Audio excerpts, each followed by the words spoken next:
And welcome back to CoinDesk Live. I'm Pete Rizzo, Editor-in-Chief for CoinDesk. We're here live from our New York studios. This is our last session of the day. Facebook is in Washington, where they just completed their first of two hearings with the U.S. Congress of their new global cryptocurrency, Libra. Comments from CEO of their wallet subsidiary, Libra, David Marcus, are in the books, where we're bringing you hot takes from experts across the crypto industry about what this means for the future of the technology. To my right, Joshua Ashley Clayman, who is a blockchain technology and legal expert. Welcome to the show. Thanks for having me. Yeah, so let's jump in. I know we were talking a little bit about maybe what wasn't addressed by the hearings today. We were mentioning, obviously many facets to Facebook's plan.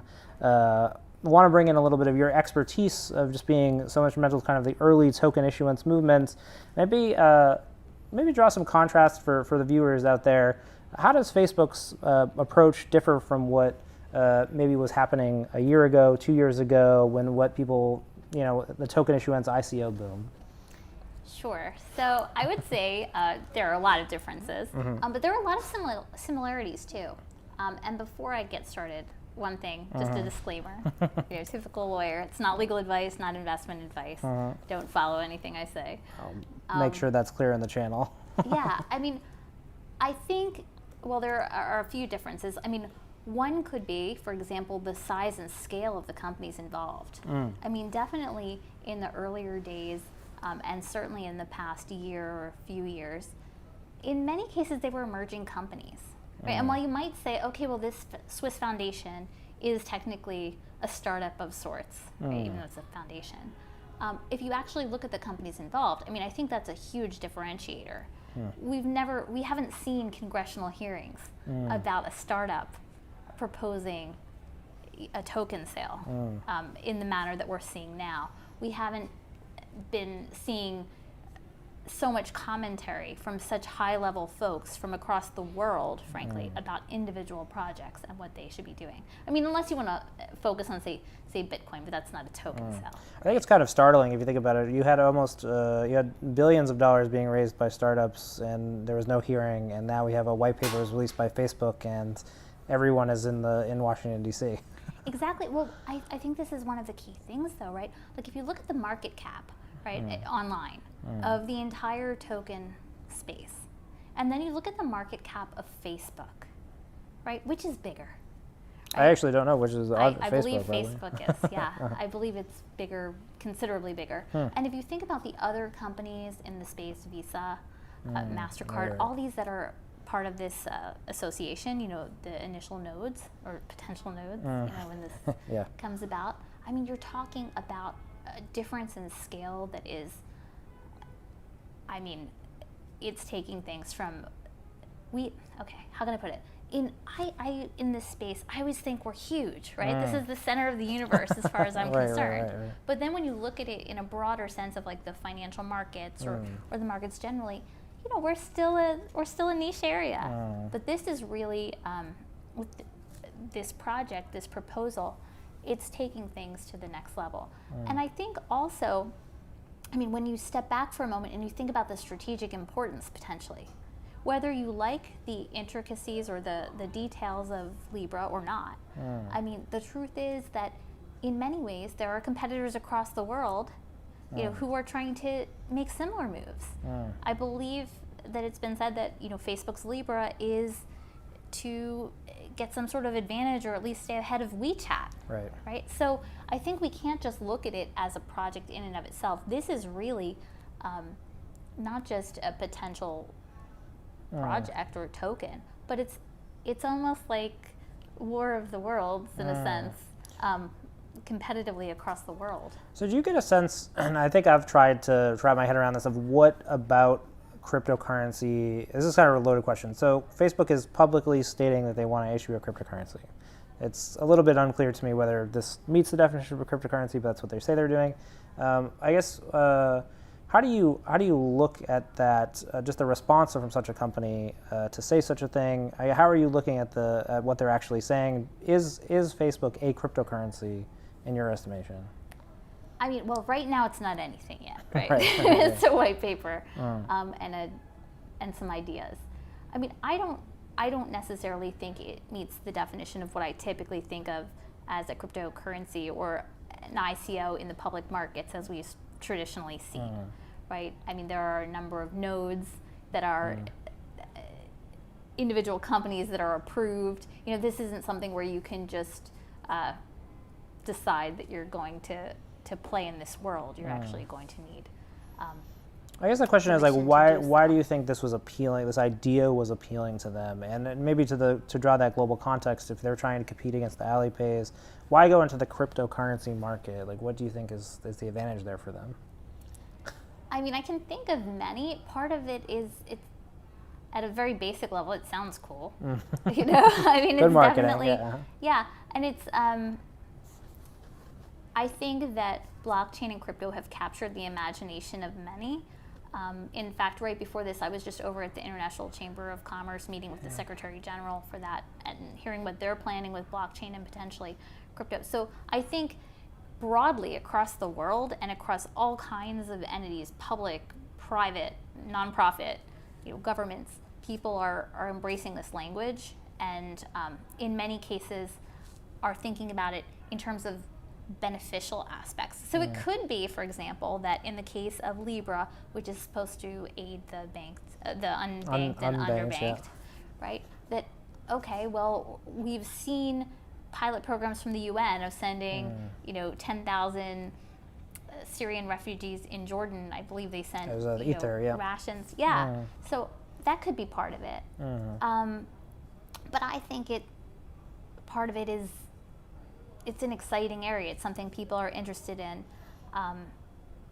Well, my initial reaction, I would have said that the appeal of doing a cryptocurrency is that one, you get to launch an open network that you can have open source developers work on, and then two, that you get to move in a space that's more of a regulatory gray area. But yet at the same time, they're really going to Congress and they're asking for strict approval. I'm wondering your take on that. I'm sure you've seen clients take all sorts of approaches. Have you seen something like Facebook where they've done this, or is this really uncharted territory? Well, I think I think it's unclear whether they're going to Congress, or whether Congress is coming to them, right? Okay. In terms of having the hearings. So I think that's an important point. But I certainly would advise any client, again, not legal advice, just thoughts. I would advise a client that if they're going to be selling to U.S. persons, they really should, as FinHub has said, go talk to FinHub, right? I don't think that this should be done in a vacuum where you have a hope and a prayer that somehow you're falling outside a regulatory scheme, because the regulatory schemes are everywhere, they're crisscrossing like spider webs. So I think it's very important that they address things head on in order for the project to succeed.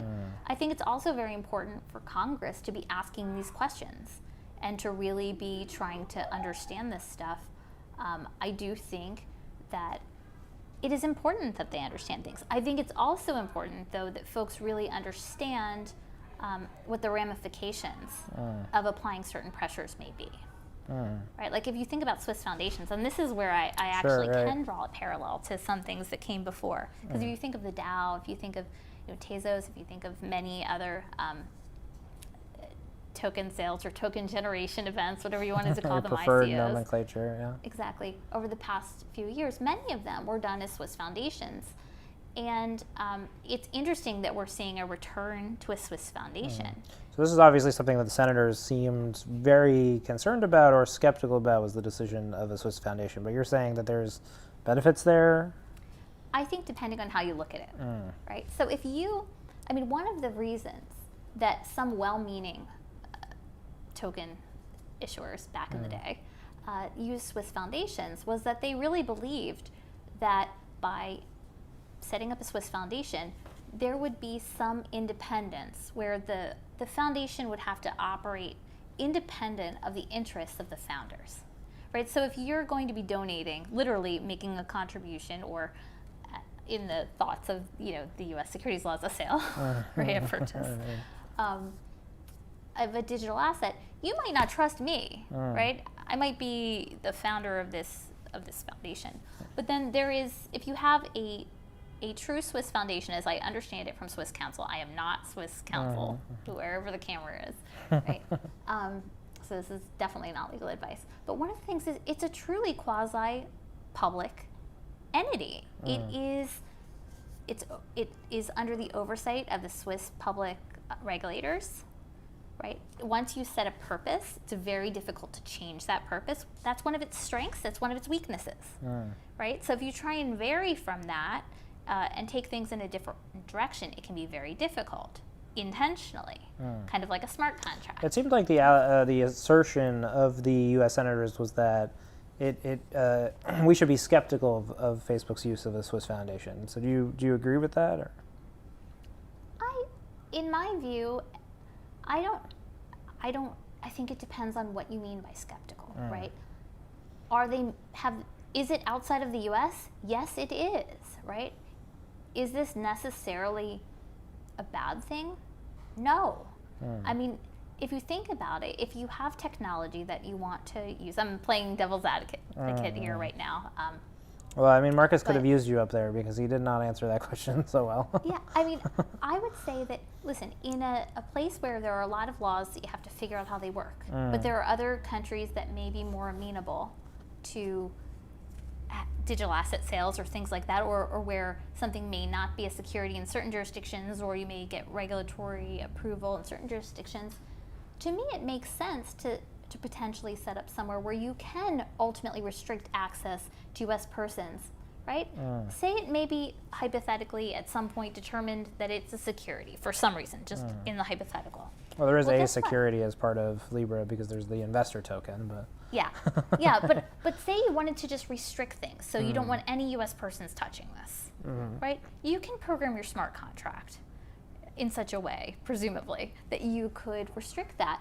And so maybe you want to be able to say, I'm not sure about, maybe U.S. lawmakers and regulators, maybe they don't want these digital assets to go to U.S. persons just yet, right? Maybe there are things that they want addressed. Well, isn't that sort of what lawmakers may be suggesting, right? If they don't want this to be done, with U.S. persons, I think by having it outside of the U.S., you can prevent that. If you want to protect retail investors or a particular set of individuals, at the same time, I mean, you could say that Switzerland and FINMA, again, not a Swiss lawyer, but FINMA has really, in many senses, been at the forefront among some other jurisdictions, not just Switzerland, but about coming up with categories of tokens. So if you look at what Caitlin Long and Tyler Lindholm and others have done in Wyoming, they based the House Bill 62 off of FINMA's guidance and the categories. So being able to say, I have a utility token or I have a security token and have a degree of certainty, or I have a payment token, I think that can be very helpful. Of course, on the other hand, yes, they're outside of the U.S., so it's a red herring about whether the project would be forced outside. Right. I wonder if they can get over that perception, though, because it does create like a weird, it's almost like they're implicitly on the defensive just from having made that decision.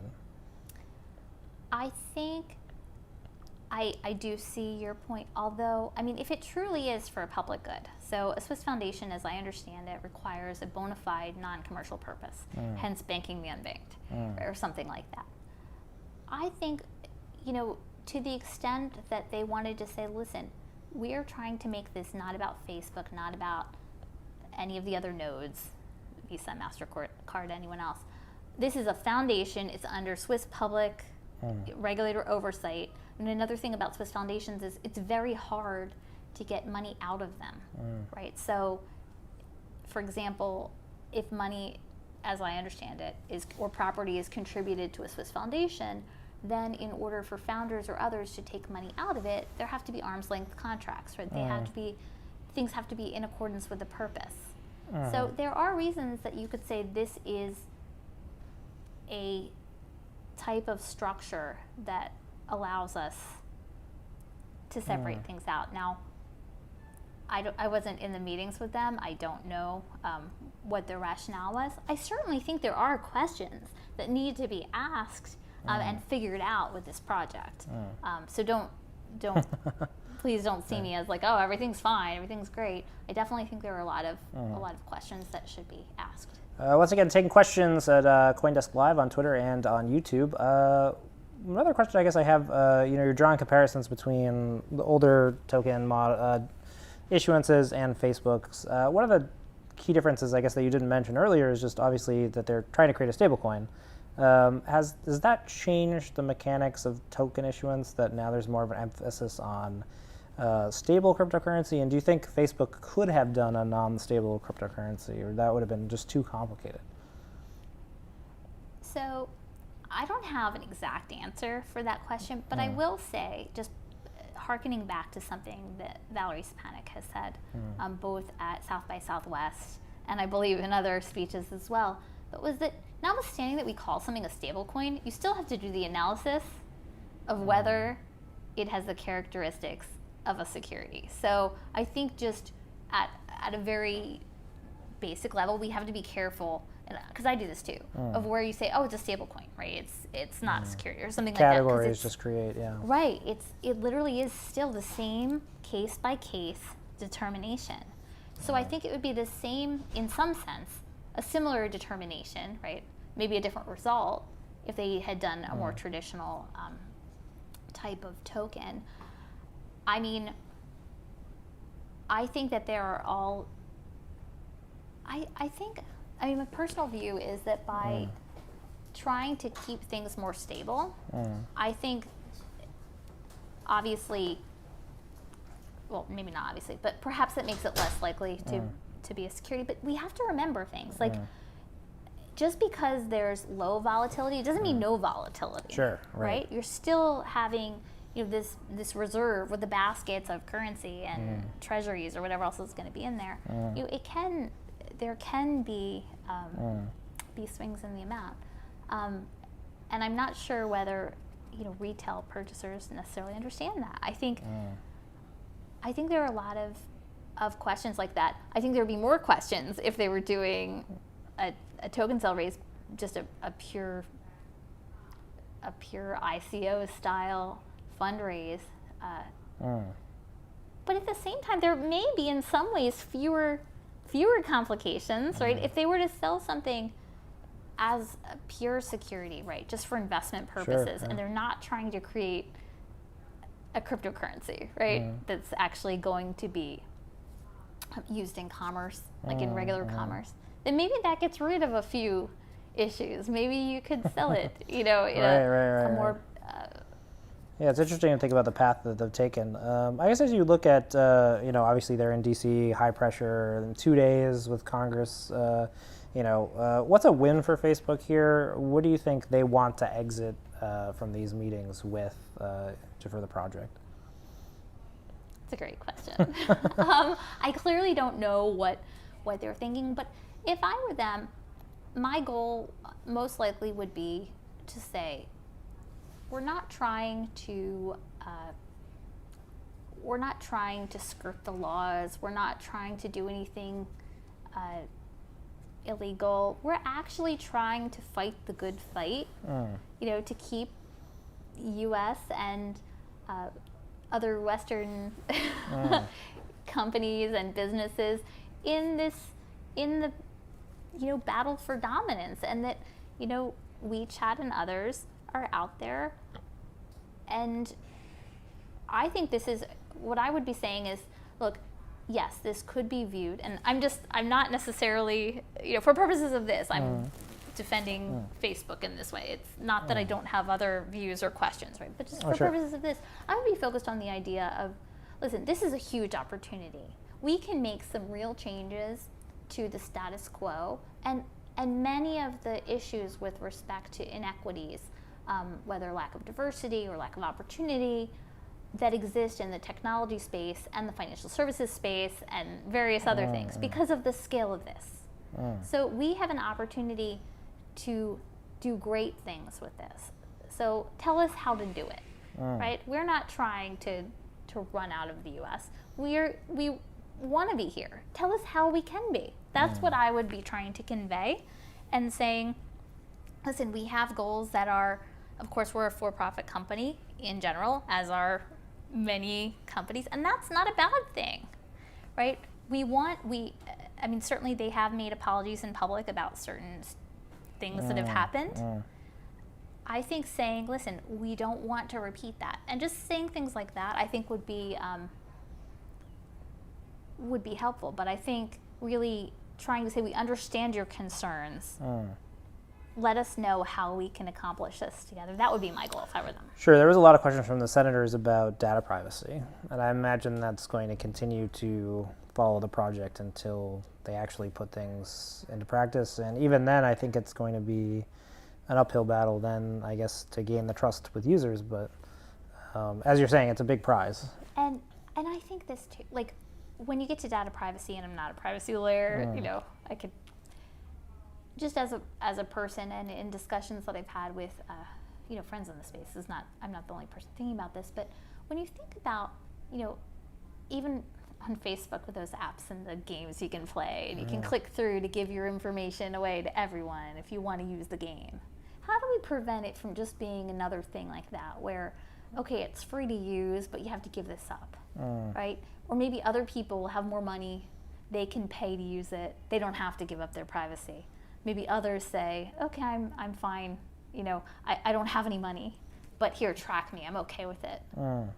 I think that is these sort of inequities that we don't necessarily think about when you end up having for-profit companies potentially creating a cryptocurrency or something that could work like a more traditional currency.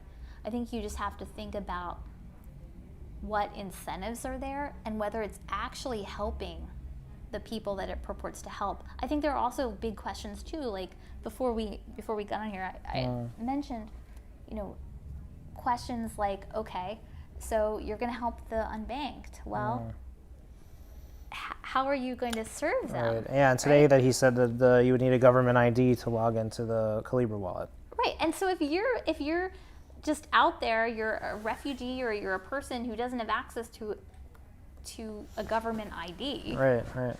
How are you going to do that? So are you even further disenfranchised because now as we move away from fiat currency and being able to pay money, cash, does this separate you out further? Were you surprised at the state at which they publicly announced the project? Do you think maybe that there could have been an option to be further along? Because it seems like they are really just at the white paper stage of the project. So I think it is interesting that it was the white paper stage, but we don't know what competitive forces were out there. Right? We don't know whether the competitors in the world were coming out with something similar or they were fearful that somebody was going to announce first. I mean, imagine if like a Google or Amazon or someone else had come out and said, we're going to do a cryptocurrency and we're going to get this all together. Then that person or that entity would have either, depending on how you look at it, the first mover advantage or all the arrows in the back, right? I think that may have had something to do with it, but I don't have any insider knowledge on that, nor would I be at liberty to share that if I did. Well, let's draw on your expertise a little bit because you've done so many of these offerings or worked in consulting on a lot of these projects. The 2020 timeline, is that something that you think is realistic, even with a company that has as much resources as Facebook? It seems ambitious. I'll say that. I think in part because in my view, and maybe it's all figured out behind the scenes. Okay, maybe it has been. Maybe we just saw the white paper, but it's been baking. Yeah, for I've a learned long not time. to trust in that. Yeah, like my sense is that they probably have a lot to figure out, a lot of questions that they haven't even begun to think about in terms of not the creation of a Swiss foundation or the overarching idea of how this will work, but really the nuts and bolts. And I think the nuts and bolts are going to be things that, as much as the bigger pictures, are affected and affect the laws. So I think we also don't know how the laws will move.